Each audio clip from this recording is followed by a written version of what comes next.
कौन ब्रह्मा का पिता है, कौन विष्णु की मां, शंकर का दादा कौन है, हमको दे बता। ये जानने के लिए कृपया सुनिए।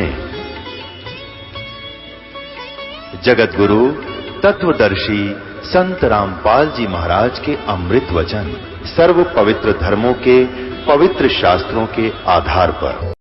दर्शकों, जगत गुरु संत रामपाल जी महाराज के अद्भुत अलौकिक सत्संग प्रवचनों ने हिंदुस्तान में ही नहीं बल्कि विश्व में एक आध्यात्मिक ज्ञान की क्रांति ला दी है। लाखों श्रद्धालुओं ने हमें इन सत्संगों के प्रसारण के लिए बधाई पत्र भेजे हैं। इसके साथ साथ कुछ श्रद्धालुओं ने कुछ शंकाएं भी हमारे को भेजी हैं। हमने उन सब श्रद्धालुओं की शंकाओं के निवारण के लिए संत रामपाल जी महाराज से भेंट की तथा महाराज जी से उन सभी शंकाओं का निवारण जाना, जिसकी जिज्ञासा हमारे दर्शकों में बनी हुई है। तो आइए अब जानते हैं परम पूज्य जगत गुरु तत्वदर्शी संत रामपाल जी महाराज से आपकी हर शंका का समाधान। महाराज जी, गीता अध्याय 18 के श्लोक 62 में गीता ज्ञानदाता अपने से अन्य परमेश्वर की शरण में जाने को कहता है।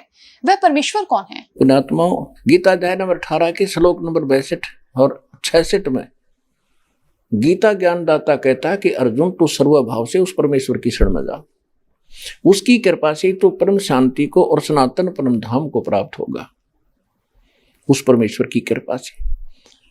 और गीता अध्याय नंबर 18 के श्लोक नंबर 66 में एक वर्ज शब्द है, वर्ज। अब वर्ज माने जाना होता है। जैसे इंग्लिश वर्ड है गो, तो गो मीन जाना, और जहां गो शब्द लिखा हो कोई कहीं पर लिख रखा है ही इज गोइंग, उसका अर्थ कर दे वो आ रहा है तो उसमें कितने नंबर आएंगे उस विद्यार्थी का? 0। और ये हमारे धर्मगुरु 100 के 100 नंबर प्राप्त कर रहे। वर्ज माने जाना होता है, इन्होंने आना कर रखा है। तेरा गजब भैया।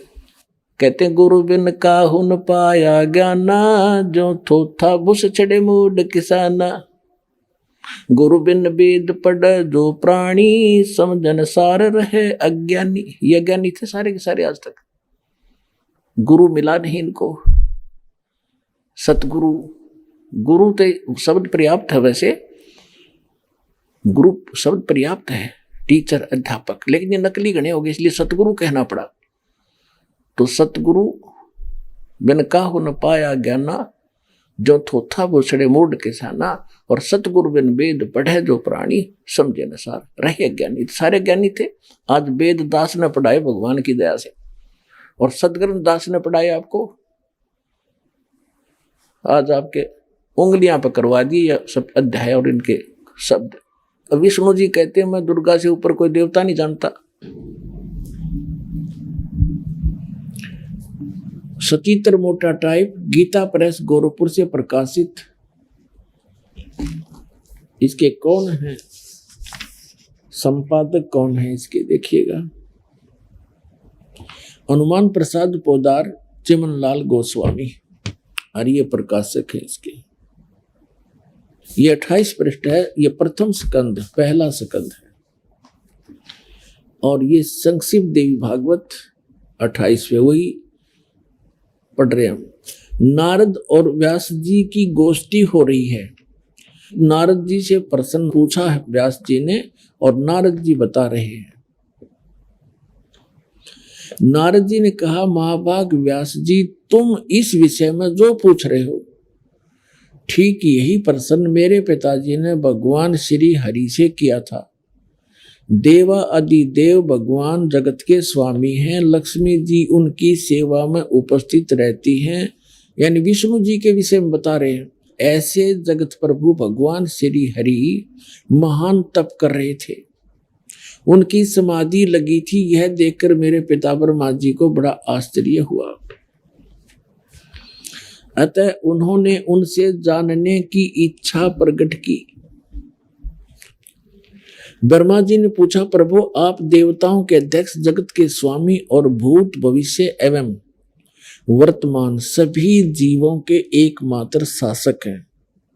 ब्रह्मा जी विष्णु जी को यहाँ सबसे बड़ा भगवान बताने की चेष्टा कर रहा है। भगवान फिर आप क्यों तपस्या कर रहे हैं और आप किस देवता की आराधना में ध्यान मगन है? ब्रह्मा जी के विनीत वचन सुनकर भगवान श्री हरि यानी विष्णु जी उनसे कहने लगे, ब्राह्मण सावधान होकर सुनो, मैं अपने मन का विचार व्यक्त करता हूं। भगवान विष्णु जी बता रहे हैं, मुझे सब प्रकार से शक्ति यानी दुर्गा के अधीन होकर रहना पड़ता है। उन्हीं भगवती शक्ति का यानी दुर्गा जी का मैं निरंतर ध्यान किया करता हूं। और ब्रह्मा जी, मेरी जानकारी में इस भगवती शक्ति से बढ़कर दूसरे कोई देवता नहीं, यानी दुर्गा से ऊपर मैं किसी भगवान से परिचित नहीं हूं। ये सबसे बड़ी, मेरे लिए सबसे बड़ी भगवान दुर्गा है। दुर्गा जी कहती है कि ब्रह्म की साधना करो, उसका ओम नाम है, ब्रह्मलोक में चले जाओगे, ब्रह्म की प्राप्ति होगी। 7वें स्कंद में, 7वां स्कंद। और संक्षिप्त देवी भागवत 562 पृष्ठ पे देवी के द्वारा हिमालय को ज्ञानोपदेश और ब्रह्म स्वरूप का वर्णन है। अब श्री देवी जी कहने लगी, पर्वतराज, अब दुर्गा जी पहले तो अपने विषय में बताती है, फिर कहती है नहीं, उस ब्रह्म का क्या स्वरूप है यह बतलाया जाता है। उस एकमात्र परमात्मा को ही जाने, दूसरी सब बातों को छोड़ दो। अब दुर्गा क्या कह रही है कि केवल एक ब्रह्म की पूजा करो, मेरी पूजा भी छोड़ दो। इस आत्मा का परमात्मा का को ओम के जप के साथ ध्यान करो। इससे अज्ञान में अंधकार से सर्वथा परे और संसार समुद्र से उस पार जो ब्रह्म है उसको पा जाओगे, तुम्हारा कल्याण हो। स्पष्ट कर दिया कि ओम नाम ब्रह्म का है और इस ओम नाम के जाप से ब्रह्म को पाने का उद्देश्य रखकर साधना करो, तुम उसको प्राप्त कर जाओगे। और वो कहाँ रहता है? वह है यह सबका आत्मा ब्रह्म, ब्रह्मलोक रूप दिव्य आकाश में स्थित है। वहां रहता ब्रह्मलोक में ये ब्रह्म।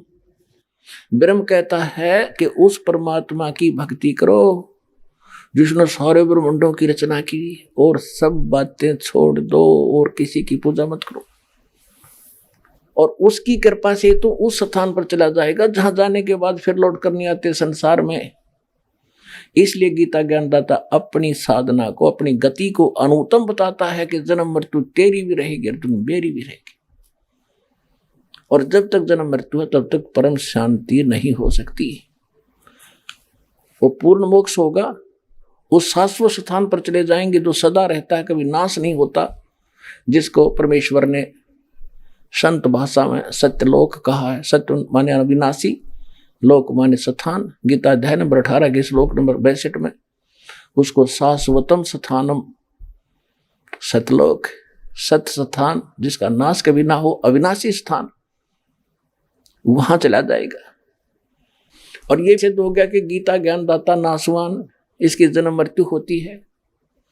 इसलिए ये उस अन्य परमेश्वर, अपने से अन्य परमेश्वर परम अक्षर ब्रह्म की शरण में जाने को कह रहा है।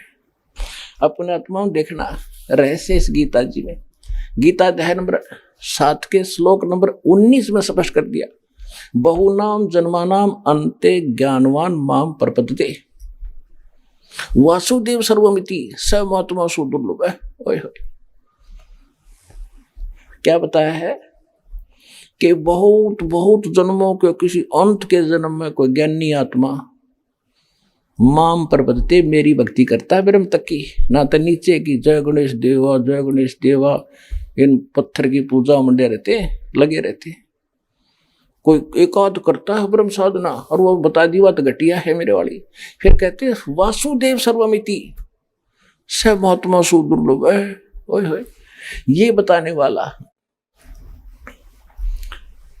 कि वासुदेव का अर्थ क्या होता है?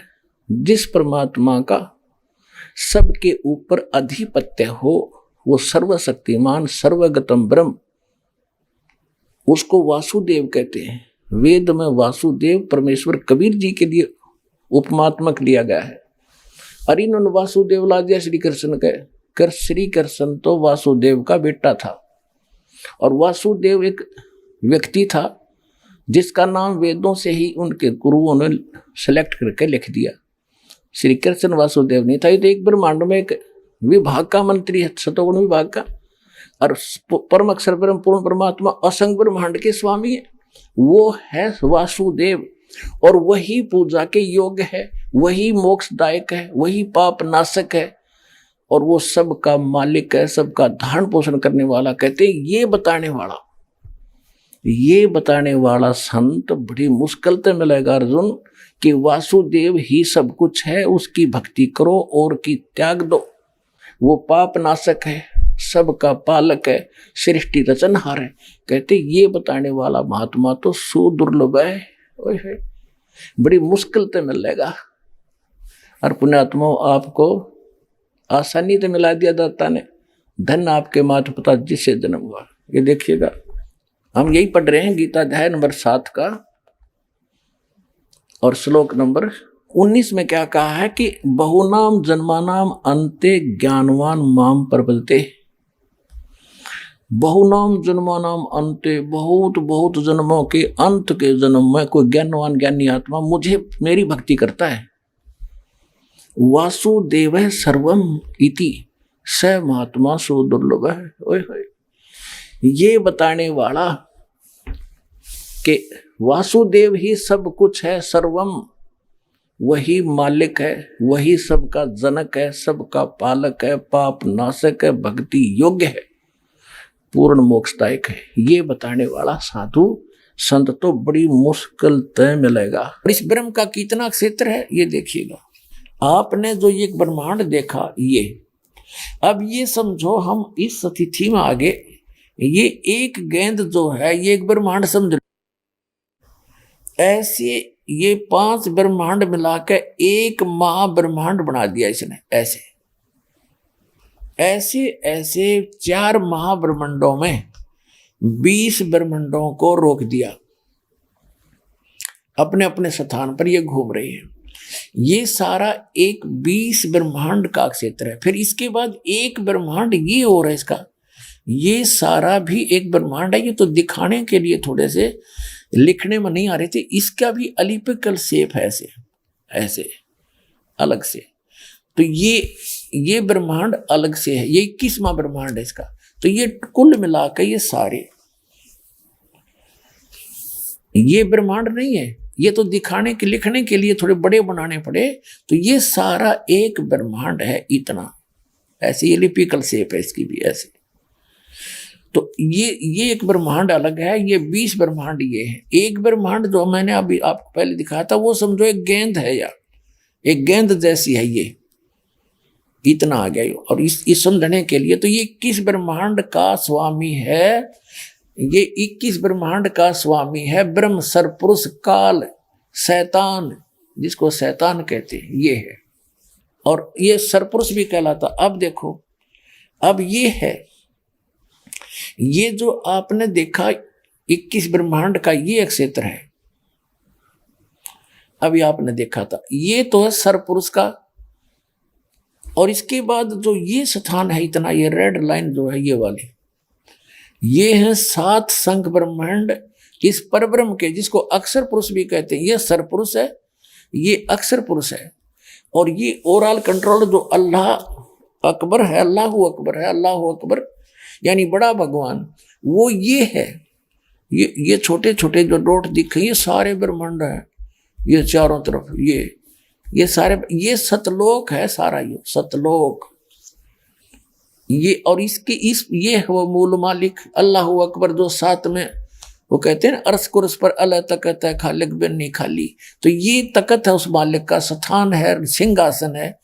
और इसके अंतर्गत ये परब्रह्म 7 संग ब्रह्मांड वाला ये भगवान भी इसी के अंतर्गत आता है। और ये काल भगवान, ये जो कुरान शरीफ का ज्ञानदाता और श्रीमद् भगवद गीता का ज्ञानदाता, चारों वेदों का ज्ञानदाता और इन पवित्र बाइबल का ज्ञानदाता, ये है। ये तो इतना अल्लाह है, इतना खुदा है, बस ये इतना, ये 21 ब्रह्मांड का। और इसके बाद ये देखो 7 संख ब्रह्मांड परब्रह्म के, अक्षर पुरुष के। और ये है असंख्य ब्रह्मांड ओवरऑल कंट्रोलर, ये है वो कुल का मालिक, ये है वो अल्लाहु अकबर, बड़ा भगवान ये है। और इसके फिर अन्य ऊपर लोक और हैं, अलख लोक और अगम लोक और अनामी लोक, जिसको अलह लोक भी कहते हैं। ये ओवरऑल कंट्रोलर, ये मालिक ही अन्य लोकों में भी अन्य रूप धारण करके यही परमात्मा सबका कंट्रोल करता है। और ये है वो मूल मालिक, संसार रूपी वृक्ष की ये जड़ है, वो परम अक्षर ब्रह्म, वो अल्लाहु अकबर, वो जड़ है पूरे संसार रूपी वृक्ष की, जो सबका धारण पोषण करता है, तीनों लोकों में प्रवेश करके। ये बताने वाला कि वासुदेव ही सब कुछ है, सर्वम, वही मालिक है, वही सबका जनक है, सबका पालक है, पाप नाशक है, भक्ति योग्य है, पूर्ण मोक्षदायक है। ये बताने वाला साधु संत तो बड़ी मुश्किल तय मिलेगा। इनका अनुवाद देखिए, बहुत जन्मों के अंत के जन्म में तत्व ज्ञान को प्राप्त पुरुष सब कुछ वासुदेव ही है, यानी नीचे लिखा भी उन्होंने, अर्थात वासुदेव के सिवा अन्य कुछ है नहीं। बिल्कुल सही है, इन वासुदेव श्री कृष्ण मान रखा था, ये उस पर कह रहे, इसका अर्थ ये सही है, सब कुछ वासुदेव ही है। इस प्रकार मुझको बचता हुआ महात्मा सुदुर्लभ है। कर दिया ना अज्ञान, इन्होंने बकवाद कर दी सारी। इसका सीधा सा अर्थ है, देखो संस्कृत पढ़ेंगे, बहुनाम जन्मानाम अंते ज्ञानवान माम प्रपद्ये। बहुत बहुत के अंत के किसी जन्म में ज्ञानी आत्मा मेरी भक्ति करता है। और वासुदेव सर्वमति, वासुदेव ही सब कुछ है, इति यह बताने वाला स महात्मा सुदुर्लभ है। वो संत तो बड़ी मुश्किल तय मिलता है। एक समय परमात्मा मिले थे आदरणीय गरीबदास साहिब जी को, कबीर साहब, गांव छुड़ानी, जिला जज्जर, हरियाणा। उसके पश्चात उनको ये ज्ञान पर कंप्लीट दे ही दिया था, अपने से परिचित करा दिया था, सतलोक ले गए थे, वापस छोड़ा था। तो उस एक समय पंजाब का रहने वाला लुधियाना के पास एक वासियर गांव है, वहां का एक 800-900 बीघे का जमींदार था सरदार जी, उसका नाम था राम राय। ये सिंह तो गुरु गोविंद सिंह के बाद लगाने लगे हैं, पहले तकरीबन मिलते जुलते हिंदुओं वाले नाम ही थे इनके। तो उसको एक दिन कभी गरीबदास जी की वाणी ब्रह्म वेदी सुन ली किसी भगत के द्वारा, जो गरीबदास जी का शिष्य था। उससे उसने पूरा एड्रेस लिया उस संत का, वो आकर्षित हो गया इस वाणी पर, किसी महापुरुष की वाणी, और अब वर्तमान में जीवित है तो लाभ उठाना चाहिए, क्योंकि ये वाणी के बनबज हैं। सिख पंजाब के लोग बड़े आदर करते हैं पर संतों की वाणी का और संतों का। अब वो वहां से चल पड़ा एड्रेस लेकर छुड़ानी गांव का, 200 किलोमीटर पैदल आया, किधर रेल थोड़ी बहुत ट्रेन भी ना होंगी जब तक तय। जैसे तैसे वो छुड़ानी पहुंचा, गरीबदास जी से मिला, उन्होंने ज्ञान सुना, सारा ज्ञान सुन के तो दाना दाना गिन दिया गरीबदास जी ने। तो वो कहने लगे, महाराज ये ज्ञान तो आज तक किसी ने बताया नहीं हमारे को। गरीबदास जी बोले कि हम सुल्तानी नानक तारे दादू को उपदेश दिया, जात तुलाहा भेद ली पाया काशी माए कबीरवा, कि आपके नानक जी को भी परमेश्वर मिले थे, उनको ज्ञान था, लेकिन उस वाणी को समझ नहीं सकते तुम। तो क्या कहा कि तत्व भेद कोई ना कहे। उसका नाम झुमकरा भी था, क्योंकि गांव में 2-2 नाम रख लिया करें गांव में, एक तो राम राय उर्फ झुमकरा, यानी वो गढ़ा डामाडोल सा दिमाग का आदमी था। एक बात ने कई बार पूछा करता, अविश्वास सा रहता था उसको, जिस कारण से गरीबदास जी ने उसको इसी नाम से पुकारा था। झुमकरा उर्फ नाम झुमकरा था। झुमकरा से ज्यादा जाना जाता आदमी जिसका शॉर्ट नाम होने गांवों में, वही ज्यादा प्रसिद्ध होता है। तो इसलिए अपने गरीबदास जी के ग्रंथ में एक अंग है झुमकरा, जो सरदार जी को समझाया था। क्या कहा था?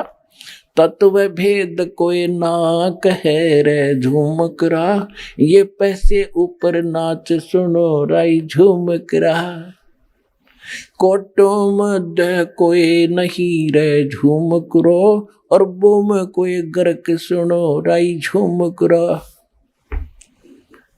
के तो पैसे ऊपर नाच हो रहा है, ये संत नहीं है, इनको तत्व भेद है ही नहीं, ना कोई जानता ना कह सकता। और कहते करोड़ संतों में कोई संत नहीं मिलेगा इस तत्व भेद का ज्ञाता, तत्व ज्ञान का ज्ञाता। कोई अरबों में कोई गर्क सुनो रहे झुमक रहा, अरबों में। हुए अब पूरे विश्व की कितनी आबादी है? 5 अरब से ऊपर। और 5 अरब के अंदर एक ये दास है जो तत्व ज्ञान का ज्ञाता वर्तमान के अंदर है।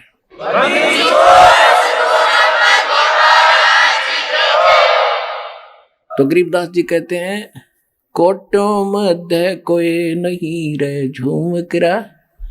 करोड़ संतों में नहीं पाओगे इस ज्ञान का ज्ञाता। और कंप्लीट कोरस हो उसके पास, पूरे मंत्र हो। ग्रक माने saturated, complete in all respect. देसी भाषा ग्रक यानी कति कंप्लीट, जिसमें कोई कसर ना हो, ऐसा संत। कहते कोटों मध्य कोई नहीं रे झूमक रहा। करोड़ों में कोई नहीं है, अरबों में कोई ग्रक सुनो रही झूमक रहा। तो यहाँ गीता जी भी वही कहती है, बहु नाम जन्माना मनते ज्ञानवान माम पर्वते वासुदेव सर्वमिति स महात्मा सुदुर्लभ। कि ये बताने वाला कि वासुदेव यानी सर्वशक्तिमान परमात्मा जिसका सबके ऊपर अधिपत्य है, वो वासुदेव है। जैसे ब्रह्मा जी, विष्णु जी, शिव जी, ये सबके ऊपर, सबके मालिक नहीं है। वासुदेव माने सबके ऊपर जिसका वास है, जो सबका मालिक है। ये केवल ब्रह्मा विष्णु महेश एक एक विभाग के एक ब्रह्मांड में मालिक है। ये कुल के मालिक वासुदेव नहीं है। सरपुरुष यानी ज्योति निरंजन कालीन का पिता ब्रह्म, ये केवल 21 ब्रह्मांड का मालिक है। ये कुल का मालिक नहीं, ये वासुदेव नहीं है। अक्षर पुरुष केवल 7 सिंह ब्रह्मांड का मालिक है। ये कुल का मालिक नहीं है, ये वासुदेव नहीं है। परम अक्षर ब्रह्म ये ओवरऑल कंट्रोलर है, सब का मालिक है। ये वास्तव में वासुदेव है, वो कबीर परमात्मा। हम सुल्तानी नानक तारे दादू को उपदेश दिया, जात जुलाहा भेद न पाया वो काशी महे कबीर हुआ। गरीबदास साहिब जी को परमात्मा ले गए थे सतलोक सचखंड, वापस छोड़ा था। तब उन्होंने बताया नानक साहिब जी को भी परमात्मा लेकर गए थे, उन्होंने वापस छोड़ा। और भी दादू साहिब जी को भी, बहुत से महापुरुषों को जिनके शुभ नाम दास बार बार आपको दोहराता है। तो क्या बताया है कि अनंत कोट ब्रह्मांड का एक रति नहीं भारे, ये सतगुरु पुरुष कबीर हैं कुल के सृजनहार। वो कौन कबीर? काशी जात दुलाहा भेद नहीं पाया, काशी माए कबीर हुआ। ये है वो परम अक्षर ब्रह्म, जिसके विषय में गीता ज्ञानदाता 18वें अध्याय के 62वें श्लोक में और 18वें अध्याय के 66वें श्लोक में कहता है कि अर्जुन सर्वधर्मान परिताज माम एकम शरणं व्रज अहम तवा सर्व पापे भयमोक्षामि मा शुच। कि मेरे 70 के ओम नाम के जाप की और ये 500 यज्ञ जो करता है तू, ये मेरे 70 की जो ओम नाम की, क्योंकि पूर्ण परमात्मा के पाने का 3 मंत्र का जाप है। ओम तत्सत, ओम ब्रह्म का, सरपुरुष का, तत् और सत्य सांकेतिक है। गीता अध्याय नंबर 18 के श्लोक नंबर 23 में तत् सांकेतिक है। तत् और ओम मिलकर ये 2 अक्षर का मंत्र बनता है, इसको सत्यनाम कहा गया है। और सत ये सार नाम है, ये परम अक्षर ब्रह्म का मंत्र है। तो यहाँ बताया है कि मेरे 18वें अध्याय के 66वें श्लोक का ये अर्थ है कि सभी मेरे 70 की जो धार्मिक साधनाएं हैं, अनुष्ठान तने किए हैं ओम नाम के जाप की, मुझे दे दे वह भक्ति, फिर मैं तुझे मुक्त कर दूंगा। क्योंकि हम ओम नाम के जाप की कमाई ब्रह्मलोक में खर्च कर देते थे। हम कंगाल के कंगाल होकर गधे बनकर घूमते रहते थे, ये हम इसके मजदूर बने रहे। अब हम इसको ओम नाम का जाप दे देंगे, ये हमें छोड़ देगा, फिर हम सतलोक में चले जाएंगे अपने परमात्मा के पास। तो ये भी कहता है सर्वधर्मान परित्यज माम, मेरे 70 की सब पूजाएं मुझे मत छोड़ दे। एकम शरणं व्रज, एक मन जिसके बराबर दूसरा ना हो, सर्वशक्तिमान की शरण में जा, तब मैं तुझे सब पापों से मुक्त कर दूंगा। फिर जब मेरा हमारा हम इससे कर्ज मुक्त ही हो गए, फिर इसका हमारा लेना देना क्या रहा, ये क्या मांगा हमारे ऊपर। तो इस प्रकार हम सतलोक जाएंगे और गीता ज्ञानदाता इस उस परम अक्षर ब्रह्म सत्य पुरुष कबीर साहिब की शरण में जाने को कह रहा है कि जहाँ उसकी शरण में जाने से ही तू सर्वभाव से उस परमेश्वर की शरण में जा, उसकी कृपा से तू परम शांति को, सनातन परम धाम को प्राप्त होगा, शाश्वत स्थान को प्राप्त होगा। और मेरी शरण में रहेगा तो अर्जुन जन्म मृत्यु तेरी भी होगी मेरी भी होगी। तो पुण्यात्माओं, आपका सौभाग्य है, आपको ये अनमोल वचन अनमोल ज्ञान सुनने जोगा बनाया। पहले तो भगवान ने आपको विद्वान बनाया, शिक्षित किया, और दास को इसका जानकार बनाया। आज आपके रूबरू ऐसा बना दूंगा जैसे पहली का कहता हुआ, अगर वेद गीता और पुराणों को आप याद रखोगे। बोलो सतगुरुदेव।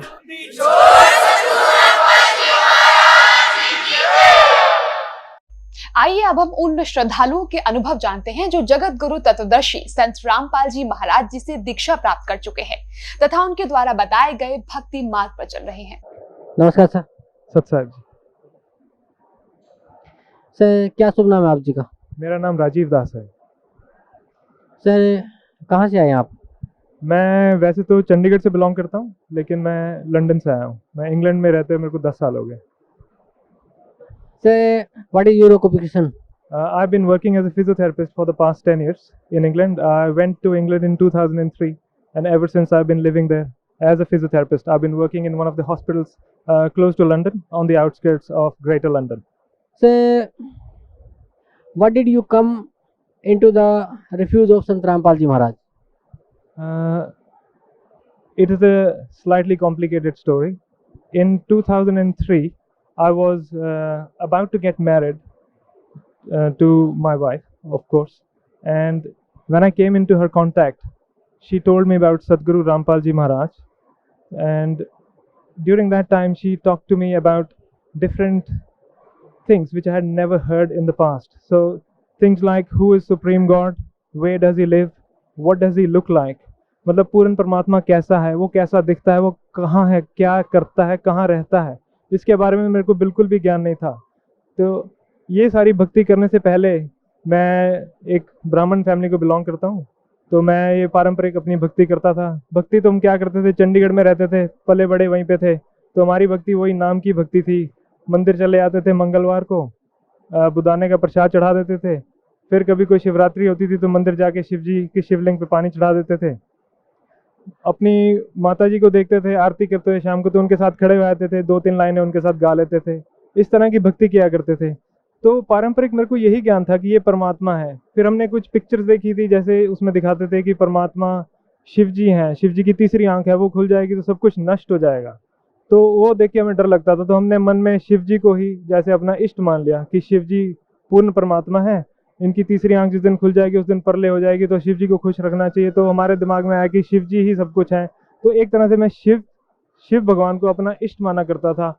ओम नमः शिवाय का मंत्र वैसे ही कर लिया करता था स्वाभाविक, जैसे स्कूल जा रहा हूँ साइकिल चलाते हुए तो रास्ते में यही करता रहता था, और मंदिर जाया करता था, जन्माष्टमी पे चला जाया करता था मंदिर, तो यही भक्ति किया करता था मैं। इसके अलावा मेरे को भक्ति के बारे में कोई ज्ञान नहीं था।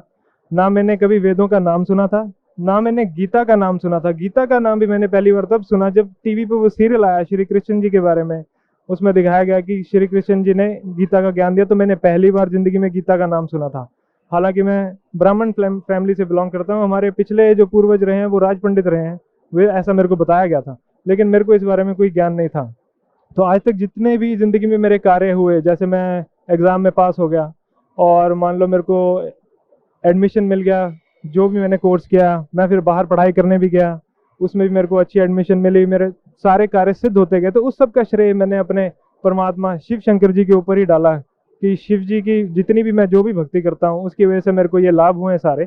और पारंपरिक यही पूजा करता रहा और सोचता रहा कि हाँ इसी से सब कुछ होता है।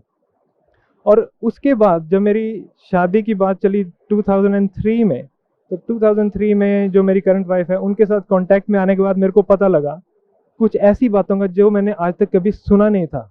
और वो सुनने के बाद मेरे को ऐसा झटका लगा अंदर तक कि ये बात कोई मेरे से कह नहीं सकता। तो मेरे को बहुत दुख हुआ, मेरे को बहुत गुस्सा चढ़ा कि मेरे शिव जी भगवान को किसी ने ऐसे कैसे कह दिया कि ये पूर्ण परमात्मा नहीं है, इनसे ऊपर कोई और भी भगवान है, क्योंकि मैंने आज तक ऐसी कोई बात सुनी नहीं थी।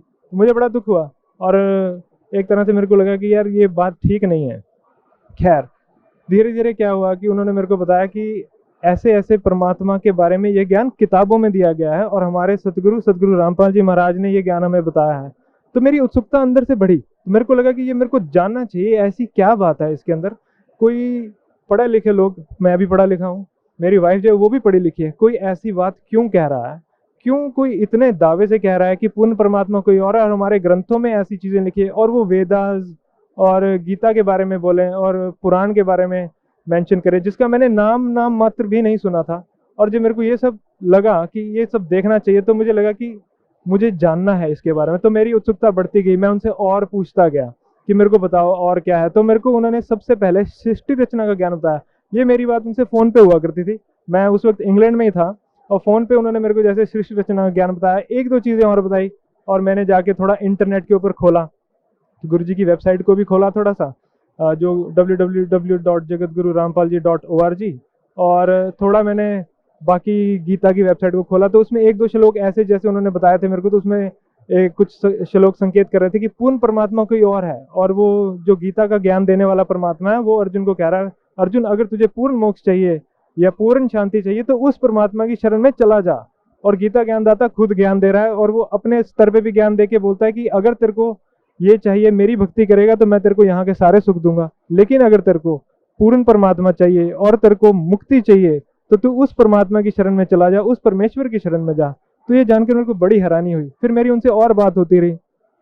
खैर, मैं बाहर रह रहा था तो हमारा रहने का स्टाइल डिफरेंट था, थोड़ी जैसे खाना पीना, थोड़ा घूमना, एंजॉयमेंट, यही हमारा एम होता है लाइफ में बेसिकली।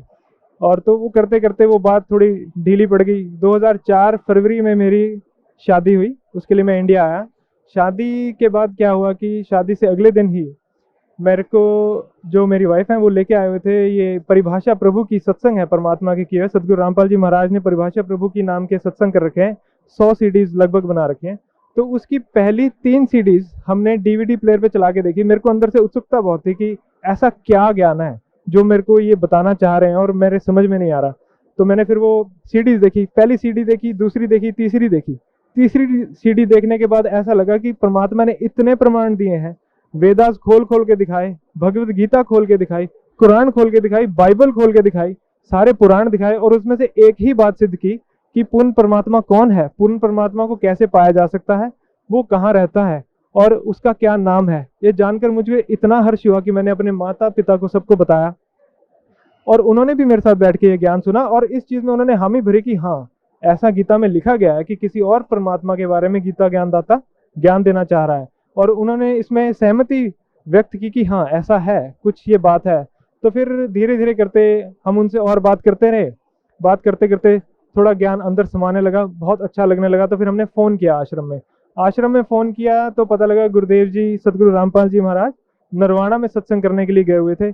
ये फरवरी की बात है, फरवरी 2004, 17 फरवरी को मेरा विवाह हुआ था, और 26 फरवरी 2004 को मैंने नरवाना में जाके सर छोटूराम पार्क में सदगुरु रामपाल जी महाराज वहाँ सत्संग कर रहे थे, तो वहाँ पे जाके परमात्मा के चरणों में बैठकर मैंने परमात्मा से नाम दीक्षा प्राप्त की थी। और उस दिन को मैं अपना सबसे अच्छा शुभ दिन मानता हूँ कि मेरे को परमात्मा की शरण मिली, जिसके कारण मेरा जीवन ही बदल गया और मेरे जीवन को एक इतनी अच्छी दिशा मिली। तो ये इस तरह की कहानी है, मैं परमात्मा की शरण में इस तरह से आया। परम संत सदगुरु रामपाल जी महाराज से नाम उपदेश लेने के बाद आपको क्या लाभ मिला? सदगुरु रामपाल जी महाराज की बहुत दया हुई कि मैं उनकी शरण में आया। मैं अपने आप को अत्यंत सौभाग्यशाली मानता हूँ कि मेरे को परमात्मा की ये शरण मिली। परमात्मा के लाभ के बारे में आप पूछ रहे हैं। परमात्मा के लाभ, सबसे बड़ा लाभ तो मैं ये कहूँगा कि मेरे को ऐसा ज्ञान हुआ जिसके बारे में मैंने कभी उम्मीद नहीं की थी।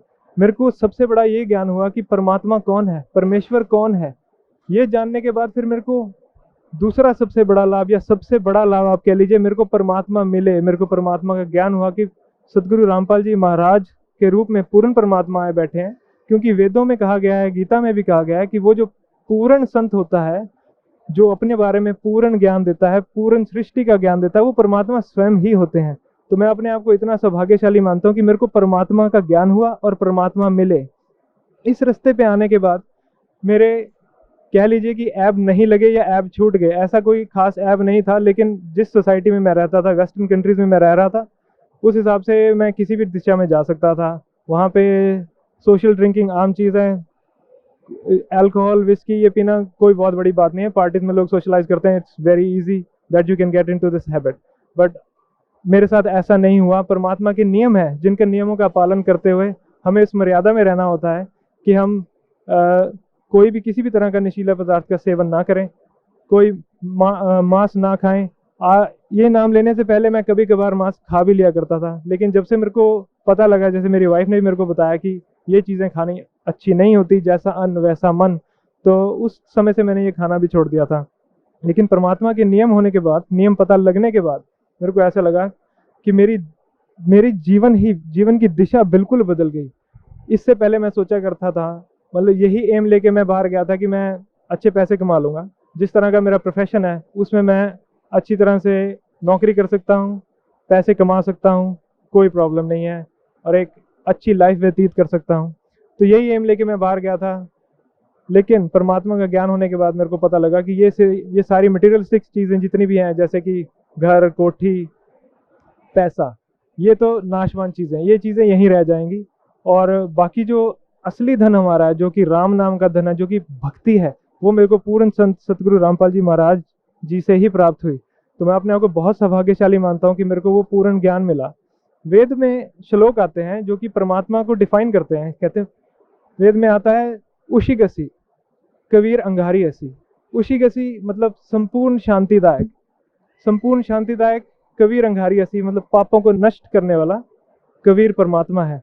तो ये ज्ञान मेरे को वेदों से हुआ, और यही मेरे को लाभ परमात्मा की भक्ति प्राप्त करने के बाद हुआ। जब मैंने परमात्मा से भक्ति प्राप्त करके अपनी सच्ची भक्ति शुरू की, तो मुझे अपने जीवन में संपूर्ण शांति मिली, उसका अनुभव हुआ, और इस चीज़ का आभास हुआ कि हाँ, परमात्मा की सच्ची भक्ति करने से परमात्मा आपके जो बुरे से बुरे कष्ट हैं उनको दूर कर देते हैं, और जो हमारे पुराने इकट्ठे हुए पाप हैं उनको भी नष्ट कर देते हैं, जिसकी वजह से हमारा जीवन आगे सरल हो जाता है। तो इसके कारण मेरे को ऐसा लगता है कि मेरे को एक मेंटल सेटिस्फैक्शन, मेंटल पीस मिली। आप देखेंगे कि वेस्टर्न कंट्रीज में सबसे ज़्यादा प्रॉब्लम ये है आजकल कि लोगों के पास पैसा तो बहुत है, घर भी है, कोठी भी है, मकान भी है। एक चीज़ जो उनके पास नहीं है, जो वो पैसों से नहीं खरीद सकते, वो है मेंटल पीस। उस मेंटल पीस को ढूंढते ढूंढते वो लोग कभी छुट्टियां मनाने जाते हैं, कभी बीच पे जाके लेट जाते हैं। जैसे हमारे सतगुरु जी रामपाल जी महाराज ज्ञान देते हैं कि लोग अपने अच्छे अच्छे घरों को छोड़ के बीच के ऊपर लेटते हैं आनंद लेने के लिए कि हाँ, यहाँ हमें बहुत सुख मिल रहा है। वो शांति उनको, आंशिक शांति तो मिलती है, लेकिन वो शांति कहीं नहीं है। वो शांति मेरे को ये पूर्ण परमात्मा की भक्ति शुरू करने के बाद ही मिली, और इससे बड़ा कोई भी लाभ किसी को नहीं हो सकता कि जिसकी जीवन में स्थिरता आए, एक स्टेबिलिटी आई मेरी लाइफ में। मेरे में वो वाली होड़ नहीं रही कि मैं और से और पैसे कमाता रहूं और बहुत बड़ा साहूकार बन जाऊं, ऐसा नहीं रहा। मेरे जीवन में एक स्टेबिलिटी आ गई, और दूसरी चीज़ जो मेरे जीवन में आई वो मेरे को एक मेंटल सेटिस्फैक्शन और एक मेंटल पीस मिली। इससे ऊपर कोई भी लाभ किसी तरह का आप ना पैसे से खरीद सकते हैं, ना प्राप्त कर सकते हैं। ये लाभ आप सिर्फ परमात्मा सतगुरु रामपाल जी महाराज जी की शरण में आकर सच्ची भक्ति करने से ही प्राप्त कर सकते हैं। तो इससे बड़ा लाभ मेरे ख्याल से मेरे जीवन में नहीं हो सकता। से परम संत सतगुरु रामपाल जी महाराज से नाम उपदेश लेने के बाद आप बता रहे हैं कि आपको परमात्मा कौन है, कैसे मिलता है, कहाँ रहता है, मनुष्य के जीवन का मुख्य कर्तव्य क्या है, किस लिए हम इंसान पैदा हुआ है, ये सब बातों का आपको ज्ञान हुआ। और आप सबसे बड़ी बात बता रहे हैं कि आप वेस्टर्न कल्चर में रहते हैं, आप इंग्लैंड में रहते हैं, और आप बता रहे हैं कि वहाँ सबसे बड़ी प्रॉब्लम ये है कि इंसान को मानसिक शांति नहीं मिलती, और वो मानसिक शांति आपको मिली। तो सर, भक्त समाज को क्या संदेश देना चाहते हैं आप? भक्त समाज को मैं यही संदेश देना चाहूँगा कि देखिए, जैसे मैं हूँ, मेरे को आज तक ये नहीं पता था कि वेद क्या होते हैं, गीता क्या होती है, और पूर्ण परमात्मा के बारे में जो भी मेरे को ज्ञान था, या कह लीजिए परमात्मा या जिन भगवानों को हम मानते हैं उनके बारे में मेरे को जो भी ज्ञान था, वो मेरे को अपने माता पिता, दोस्तों या फिर हमारे समाज से पता लगा, और उसी के ऊपर आरूढ़ होकर मैं अपनी भक्ति करता रहा, उसी में दृढ़ था। मैंने आज तक उसको क्वेश्चन नहीं किया क्या सही है क्या गलत है। वो इसलिए क्योंकि हमारे माता पिता ने जो हमें बताया वो हमने सत्य मान लिया। पढ़ने लिखने के बाद, जैसे मैं मेडिकल फील्ड से बिलोंग करता हूँ, तो we believe in evidence base. हम कोई भी चीज़, जैसे कोई दवाई भी देते हैं या कोई कुछ भी करते हैं मेडिकल में, कोई भी इंटरवेंशन करते हैं, तो we look for an evidence base behind it, कि इसके पीछे क्या एविडेंस है, इज इट एफिकेशियस और नॉट, क्या ये चीज़ जो हम दे रहे हैं ये कारगर भी है, इसके पीछे कोई सबूत है। इसी तरह से मैं भक्त समाज को कहना चाहूँगा कि ये जो लोग भक्त समाज जो सारे हैं, उनसे मेरी ये प्रार्थना है कि जो भी भक्ति वो करते आ रहे हैं उसको वो एक बार क्वेश्चन करके देखें कि अगर हम किसी को परमात्मा या देवी माँ को परमात्मा मान रहे हैं तो किस बेस पे मान रहे हैं। देवी माँ का एक पुराण आता है जिसको देवी भागवत महापुराण कहते हैं, ऐसे ही शिव शंकर जी का एक पुराण है जैसे शिव पुराण है, और इनसे ऊपर हमारे गीता और वेद है। उसके अंदर क्या लिखा है, क्या वो मैच करता है हमारी बाकी नॉलेज से जो हमें बताई गई है? मेरी भक्त समाज से ये प्रार्थना है कि वो कम से कम अपने ग्रंथ खोल के देखें कि हमारे ग्रंथों में क्या लिखा है, शिव जी क्या कहना चाह रहे हैं। शिव पुराण में कई जगहों पे आपको ऐसा लिखा मिलेगा कि शिव जी, विष्णु जी और ब्रह्मा जी अपने आप को जन्म और मृत्यु में कह रहे हैं। ये मैं नहीं कह रहा, ये हमारे ग्रंथों में लिखा हुआ है। वो कहते हैं कि हमारा तो आविर्भाव और तिरोभाव हुआ करता है, और वो अपनी माता जो कि दुर्गा माँ है उसको एड्रेस करते हुए कह रहे हैं कि माता तुम ही नित्य हो, जगत जननी हो, संपूर्ण तुम ही जगत जननी हो। तो वो चीजें मनगढ़ंत तो है नहीं, हमारे ग्रंथों में लिखी हुई हैं, तो उनको खोल के देखिए। फिर अगर आप उनके ऊपर थोड़ा सा अनुसंधान करेंगे तो आपको पता लगेगा कि ये चीज़ों का मतलब क्या है। और इसका असली हल ढूंढने के लिए परमात्मा सतगुरु संत रामपाल जी महाराज जी के प्रवचन सुनिए, क्योंकि सतगुरु रामपाल जी महाराज ने क्या कर रखा है कि जो भी बात वो कहते हैं प्रमाण सहित कहते हैं। उन्होंने प्रोजेक्टर के ऊपर, टीवी पे एक एक चीज का प्रमाण दे रखा है। हमारे ग्रंथों में से एक एक लाइन खोल के दिखा रखी है कि शिव जी क्या कहना चाह रहे हैं, विष्णु जी क्या कहना चाह रहे हैं, ब्रह्मा जी क्या कहना चाह रहे हैं, और किस पूर्ण परमात्मा की तरफ वो संकेत करना चाह रहे हैं। माता भी, जो माता दुर्गा है, वो भी देवी पुराण में किसी और परमात्मा की तरफ संकेत करती है। तो ये सब कलेक्टिवली क्या बताना चाह रहे हैं। इसी तरह से परमात्मा ने हमें कुरान शरीफ और बाइबल में से ज्ञान दिया है, और ये प्रूव किया है कि परमात्मा एक है जिसका नाम कबीर देव है, या हमारी लोकल भाषा में कह लीजिए कबीर साहिब है या कबीर देव है। वो परमात्मा का ज्ञान इन सारे ग्रंथों में एक ही है। गीता में भी यही है, वेदास में भी यही है, बाइबल और कुरान में मिलाकर यही है। तो इतने सारे एविडेंस देखकर मेरे को ये संतुष्टि हुई कि actually yes, this is the right way of worship, this is the right path which is the one we should follow, and this is what I want to say to the deity society. यही मैं भक्त समाज से कहना चाहूंगा कि वो कम से कम परमात्मा के सत्संग को सुने और देखें, और अगर उस पर यकीन नहीं होता तो वो उनकी किताबें खोल के देख लें, किताबों से मैच कर लें और जानें कि परमात्मा क्या कहना चाह रहे हैं। कबीर साहब का एक श्लोक है, वो कहते हैं कि ये मानव जन्म दुर्लभ है, ये मिले ना बारंबार, जैसे तरवर से पट्टा टूट गिरे बहुर न लगता डार। ये जो मानव शरीर हमें प्राप्त हुआ है, ये भक्ति करने के लिए प्राप्त हुआ, और एक बार ये मानव शरीर खत्म हो गया तो ये एक पत्ते की तरह है जो पेड़ से टूट के फिर सूख जाता है और मर जाता है। इसी तरह हम मरने के बाद किसी भी योनि में जा सकते हैं, कोई कुत्ता बन सकता है, गधा बन सकता है, 84 लाख योनि में भी जा सकते हैं। हमें मानव शरीर इसलिए प्राप्त हुआ है कि हम परमात्मा की पूर्ण भक्ति कर सकें, और जो हमारे जीवन का मेन उद्देश्य है मोक्ष, वो प्राप्त कर सके। भौतिक सुख तो इस भक्ति से हमें स्वाभाविक ही हो जाते हैं, वो तो एज अ बाय प्रोडक्ट मिलता है हमें इस भक्ति का। लेकिन जो हमारी भक्ति का मेन एम है वो है मोक्ष प्राप्त करना। वही मोक्ष जो गीता में भगवान श्री कृष्ण जा गीता ज्ञानदाता अर्जुन को कहता है कि उस मोक्ष को प्राप्त करने के लिए तू उस परमेश्वर की शरण में जा जिससे तेरे को वो मोक्ष प्राप्त होगा। और उसी के लिए वो कहते हैं कि उन तत्वदर्शी संतों से जाके उनको दंडवत प्रणाम करो, उनसे वो ज्ञान सुन जो तुझे पूर्ण परमात्मा का ज्ञान करेंगे, और फिर उनकी शरण में जाने से तेरे को मोक्ष प्राप्त होगा। तो मेरी भक्त समाज से यही प्रार्थना है कि जीवन में हम जो भौतिक लाभ लेना चाहते हैं वो भी एक सच्ची भक्ति करने से ही प्राप्त होते हैं, और जो हमारा जीवन का मेन उद्देश्य है जो कि मोक्ष प्राप्त करना है, वो भी हमें एक सच्ची भक्ति करने से ही प्राप्त होगा। ये सच्ची भक्ति आज तक मैंने कहीं जीवन में नहीं देखी थी। आज तक किसी ने भी हमें ये वेद पुराण, गीता, कुरान शरीफ, बाइबल खोल कर नहीं दिखाई थी। और ये सिर्फ सतगुरु रामपाल जी महाराज जी ने ये पूरे सारे जितने भी हमारे ग्रंथ और शास्त्र हैं, इन सबका समरी और एनालिसिस करके हमारे सामने रख दिया है, जिससे एक ही बात प्रूव होती है कि परमात्मा कबीर साहिब हैं या कबीर देव हैं, और वो सत्य लोग या शाश्वत स्थान में रहते हैं। और उनकी भक्ति करने के लिए एक पूर्ण संत चाहिए, और पूर्ण संत वो होगा जो आपको सृष्टि रचना का पूरा ज्ञान देगा और पूर्ण परमात्मा के बारे में पूरा ज्ञान देगा, और उससे भक्ति करने के बाद आप ये मोक्ष प्राप्त कर सकते हैं, और आप पूर्ण परमात्मा के उस लोक में जा सकते हैं जहाँ से हम बिछड़कर पहले आए थे। तो मेरी भक्त समाज से यही प्रार्थना है कि आप सतगुरु रामपाल जी महाराज जी का लिटरेचर पढ़िए, जो कि एक ज्ञान गंगा नाम की एक पुस्तक है, जिसमें विस्तृत ज्ञान दिया गया है लेकिन समरी में दिया गया। आप उसको पढ़ सकते हैं, और आप चाहें तो उसको अपने ग्रंथों से मिला सकते हैं।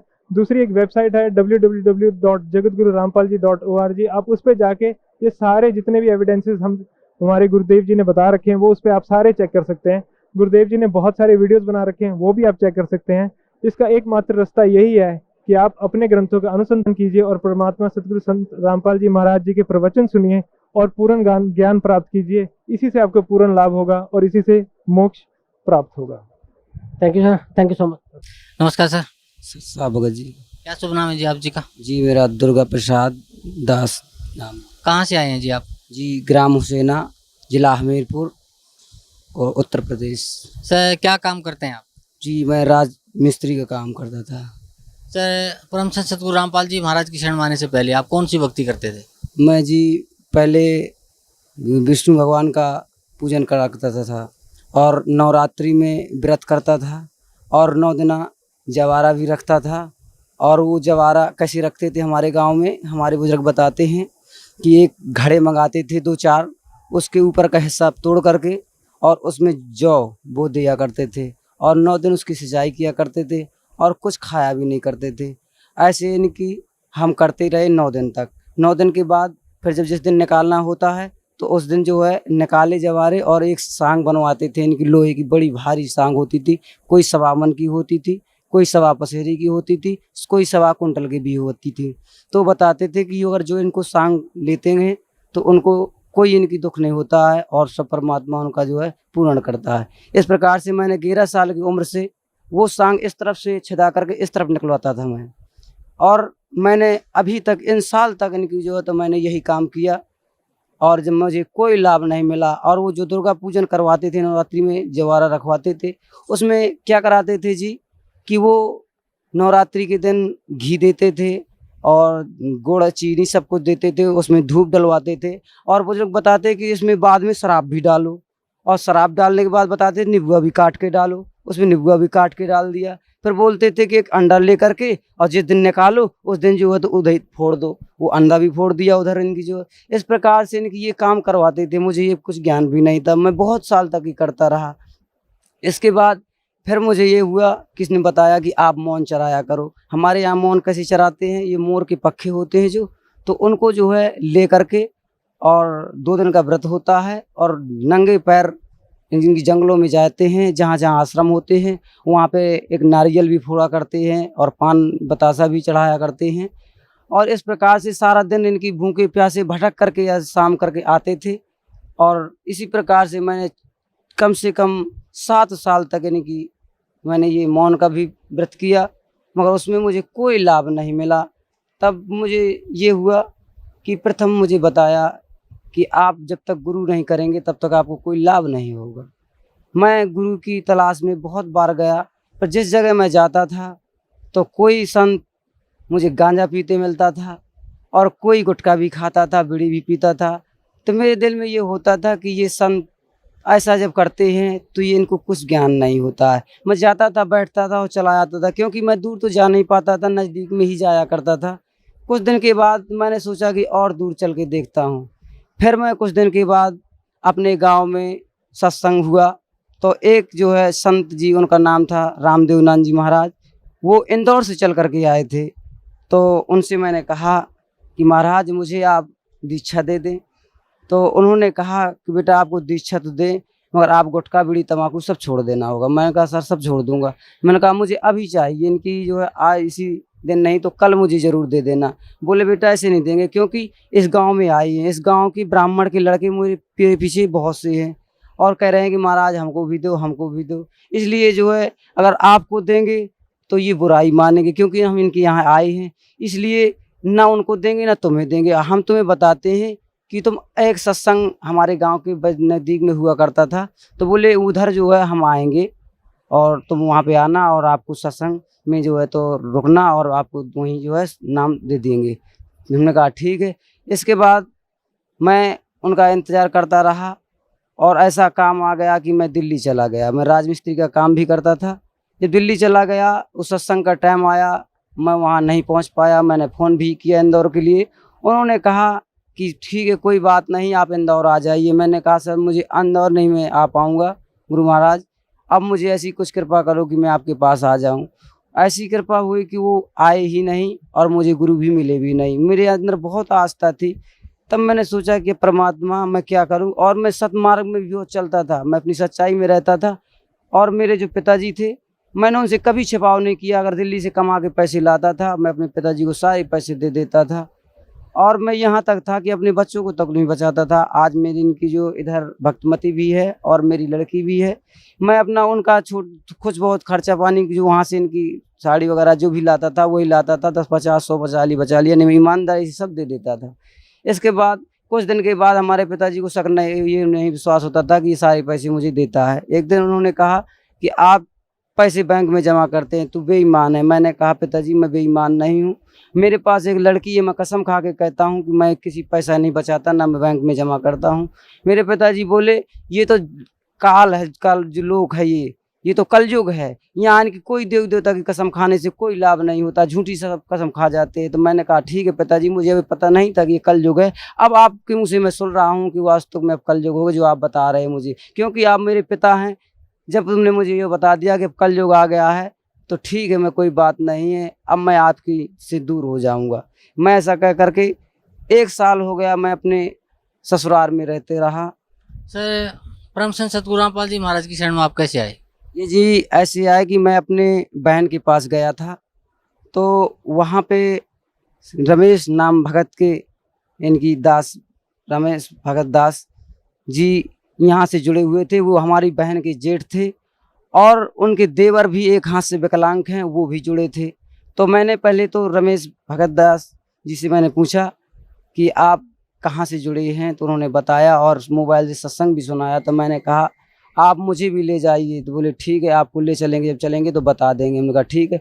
जब शाम के मैं उनके वहाँ से, क्योंकि वो हमारे दीदी के बड़े ससुर के पुत्र थे रमेश भगत दास, तो जब मैं वहाँ से आया अपनी बहन के पास भी, तो मैंने देखा कि हमारा जीजी का जो छोटा देवर था उनका नाम था निर्दोष दास भगत जी। तो मैंने अपने देखा कि वो पूजन कर रहे थे, मोबाइल में कि भजन वो लगाए हुए थे इनकी, उसमें आरती वगैरह। तो मैं वहाँ बैठकर सुनता रहा। काफ़ी देर जब वो हो गया तो मैंने उनसे पूछा कि आप भक्ति कहाँ की करते हो। उन्होंने बताया कि जगत गुरु तत्वदर्शी संत रामपाल जी महाराज की भक्ति करते हैं। तो हमने कहा कि आप हमको वहाँ ले चलोगे? बोले ज़रूर ले चलेंगे। बहरहाल अभी 8 दिन नहीं जाएंगे। तो मैंने कहा ठीक है 8 दिन तो मैं अभी जाऊँगा गाँव, तो हो सकता है फिर वैसे ही टाइम पड़ गया, जैसे वो संत के पास पड़ गया था, मैं नहीं जा पाया। तो मैंने कहा ठीक है 8 दिन मैं यहीं रुकूँगा। तो मैंने ऐसा सोच करके वहीं जब रुकने का करेगा कि मैं आज से यहीं रुक जाऊंगा, तो मैं वहीं पर रुक गया। तो मैंने रात की जो होती उनसे पुस्तक ली और पढ़ता रहा। मैं सोचता रहा कि मेरे पास तो किराया भी नहीं, मैं कैसे जाऊंगा।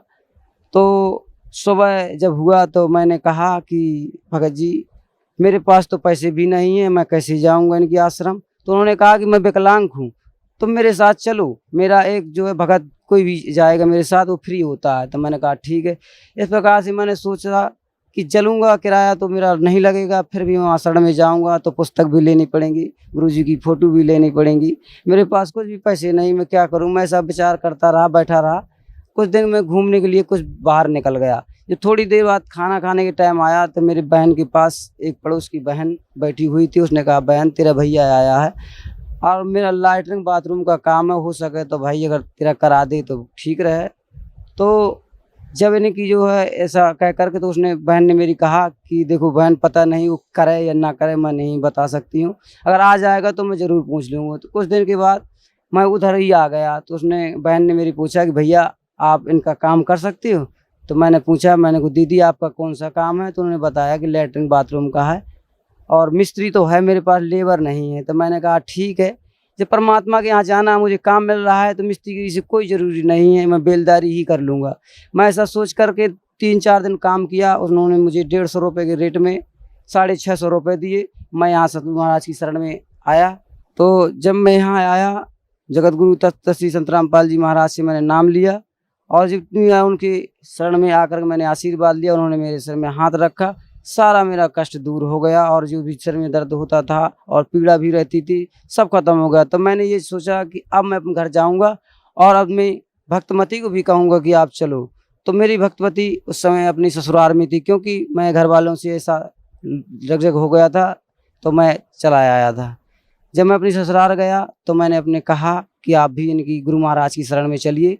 तो बोली ठीक है हम चलेंगे। मैंने अपनी ससुर से भी कहा, वो भी तैयार हो गई जाने के लिए कि ठीक है हम भी चलेंगे। तो यहाँ से मैं आश्रम से कैसेट ले गया था, वो जा कर के कैसेट लगाई और सबको मैंने दिखाया। इसके बाद कैसेट दिखाता रहा। 2-4 भगत भी गांव के जो थे वो आकर के सुनने लगे और 2-4 गांव के और आया करते थे। इसके बाद इनकी कुछ लोगों को अच्छा नहीं लगा तो कहने लगे कि आप तुम क्या सुनते रहते हो, इनकी सारा दिन जो होती है बकवास सुनते हो और कुछ लगाते ही नहीं है। तो उन्होंने कहा चलो ठीक है कोई बात नहीं, आपकी समझ में नहीं आता है, मुझे समझ में आता है तो ठीक है मेरे लिए। वो चले गए। फिर क्या हुआ कि मेरे पास कोई नहीं आता था तो मैंने एक दिन क्या सोचा कि इस कोई सा उपाय सोचूं कि जो ये कुछ सत्संग किसके मन में भी आ जाए और कोई सुने भी इसको। तो मैंने सोचा कि गुरु महाराज कहते हैं कि फिल्म की कैसेट भी नहीं देखनी है और इनको कैसे इकट्ठा करूं मैं इनको। तो मैंने सोचा कि चलो आज महाभारत लगाता हूं, इनको इकट्ठा करता हूं और थोड़ी देर के बाद निकाल लूँगा। तो मैंने महाभारत की कैसेट रखी। जब महाभारत की कैसेट रखी तो पूरा कमरा भर गया इनकी। जब भर गया तो मैंने सोचा कि अब ये कैसेट निकाल करके अब गुरु महाराज की कैसेट लगा दूं। तो मैंने जैसे ही ये कैसेट निकाल कर और बाहर रखी और जितनी समय मैंने गुरु जी महाराज की ये कैसेट रखी और जैसे ही इनकी कैसेट चली तो थोड़ी देर के बाद सारी ही जितनी थी कमरे के अंदर सब बाहर निकल गए। बोले पता नहीं ये क्या लगा दिया। तो मैंने कहा ठीक है महाराज, इनको कोई ज्ञान नहीं है प्रभु, आप इनको भी ऐसे ज्ञान दो कि ये आपके यहाँ तक आ जाएं। तो मैंने बहुत प्रयत्न किया, वो नहीं आए। फिर मैंने इनसे कहा कि आप चलिए। तब मैंने यहाँ की जब पूर्ण तैयारी करी तो मेरे पास पैसे भी नहीं था। मैंने सोचा कि अब मैं क्या करूँ, मेरे पास पैसे भी नहीं और मैंने 2 को भी तैयार कर लिया, अपनी भक्तमती को भी तैयार कर लिया था और अपने ससुर साहब को तैयार कर लिया। मेरे पास पैसे तो नहीं थे। मुझे ये विश्वास था, बताते थे भगत जी कि जब वहाँ आपको जाना हो सतलोक आश्रम पे तो कहीं ना कहीं से किसी बहाने से परमात्मा पैसे दे देते हैं। तो मैं उसी विश्वास में था। तो मेरे ससुर ने पूछा कि आपके पास पैसे हैं या नहीं। तो मैंने कहा मेरे पास पैसे हैं, तुम चिंता मत करो, तुम मेरे साथ चलो वहाँ आश्रम। बोले ठीक है। तैयार होने के लिए एक दिन रह गया आने के लिए यहाँ। तो मैं एक दिन पहले अपनी भक्तमती से पूछा कि आप अगर मैं एक बात आपसे कहूँ, अगर मेरी बात मान लो। तो उन्होंने कहा बताओ। मैंने कहा मेरे पास पैसे तो है नहीं है, आपके पास हाफ पेटी रखी है, अगर मुझे दे दो तो मैं रखाऊँ इसको कहीं और किराया भी हो जाए। मैंने क्योंकि कह भी दिया है इनकी ससुर को भी, अपनी तुम्हारे पिताजी को, और तुम्हें भी लेके जाना है। वो बोली कोई बात नहीं है, रखाओ। तो मैं लेकर के उसे गया भरुआ सुमेरपुर सुनार के पास। 5000 की हाफ पेटी थी। वो सुनार बोला भाई मैं आधे में रखूँगा 2500 रुपये। मैंने कहा ठीक है आप 2500 रुपये में रख लीजिए, मगर मुझे पैसे दे दीजिए, क्योंकि मुझे आश्रम की लगन थी, मुझे परमात्मा के यहाँ शरण में आने की बहुत नहीं की जो तो चेष्टा थी।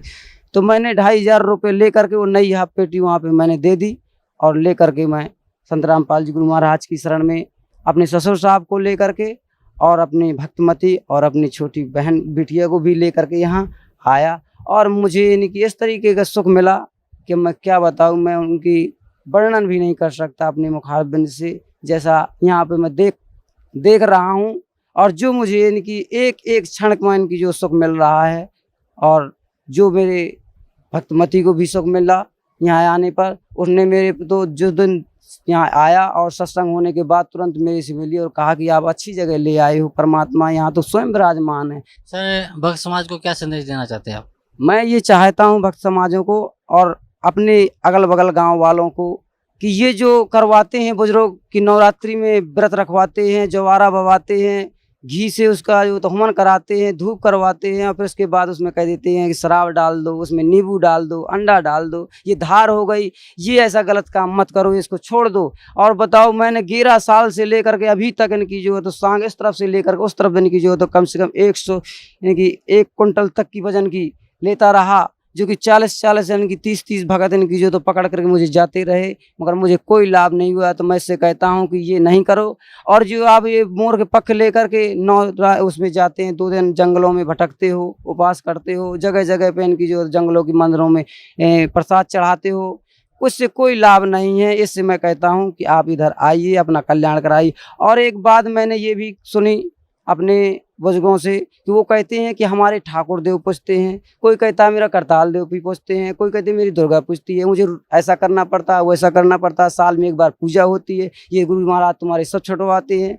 तो उनके समझ में नहीं है। अब यहाँ जब आश्रम में आप आओगे तो आपको सब पता चलेगा कि आपके वो ठाकुर बाबा और ना आपके वो करताल बाबा और आपकी देवी क्या है और यहाँ परमात्मा की शरण में क्या है। तो इससे मैं भक्त समाज से यही कहूँगा कि आप बरवाला आश्रम में आकर के जगत गुरु तत्व श्री संत रामपाल जी की चरणों में आकर के अपना कल्याण कराएं और ये दंत कथा साई ही बंद कर दें और आपका इसी में कल्याण हो जाएगा। जी धन्यवाद आपका बहुत बहुत।